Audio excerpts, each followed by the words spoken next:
Depression lingers over western Pennsylvania steel mill towns. Half of the people, more than 4,000 who depended on LTV's El Equipa mill for a living, don't work there anymore.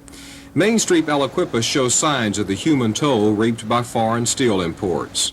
Now I ain't got two nickels to rub together. Dennis Galixer's family sweated the equivalent of 6 centuries in steel mills. Hands that molded steel for 18 years in the El Equipa works have sat idle for the last 2. I don't feel like a breadwinner anymore. My wife works. She's holding our marriage together. You know, it's depressing. It gets you down, and you keep thinking about it. Steel workers, once included among the world's highest paid industrial workers, now collect unemployment. Average union wages of $22 per hour prove to be the industry's biggest disadvantage.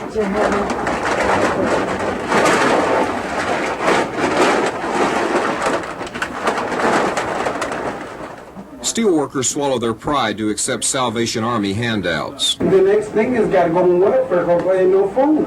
Right. You got to feed your family, right? Exhausted benefits jeopardize home mortgages. Dennis Galixer's neighbor lowered the asking price from $96,000 to $76,000. There's not likely to be any takers. In Pittsburgh, the Steelworkers Union rallied around Walter Mondale to rescue the steel industry. Mondale embraces import quotas and domestic content requirements on automobiles sold in this country. Jackson agrees. Hart opposes such measures. Despite the depressed mood in Pennsylvania steel towns, the steelworkers have pledged a heavy union turnout for Walter Mondale. Long accustomed to standing in unemployment and food lines, the steelworkers say they'll stand in line on Election Day to change the administration in Washington. Robert Riggs, Channel 8 News, Pittsburgh.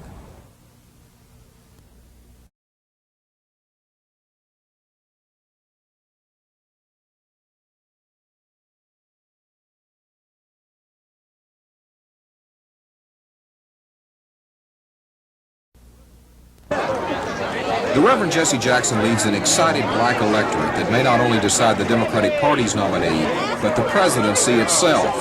Jackson marched to victory in Philadelphia despite the endorsement of Walter Mondale by the city's black mayor. Jackson's candidacy in the industrial frost belt, as well as the South, has increased black registration and turnout. To these voters, Jackson doesn't just have sympathy for their plight, he knows it. You cannot help a person or feel a person needs if you have never experienced it yourself.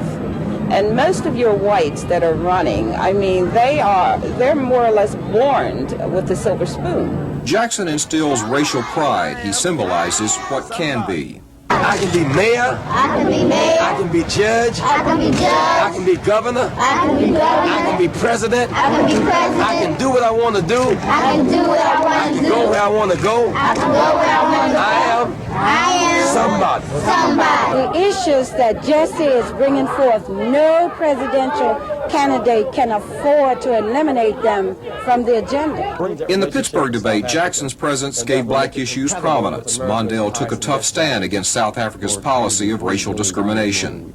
We've tried for years to get them to change. I think we now have to start turning that screw tighter and tighter. Jackson is also pressuring Mondale to oppose runoff primaries like Texas that he claims dilute the minority vote. When blacks vote in mass, progressive whites can win, and women can win, and Latinos can win, and peace activists can win. So the black vote is a trigger for social change in this country and for peace abroad. In Washington, an analyst for a think tank that studies black voter participation says a Jackson endorsement could influence the November election.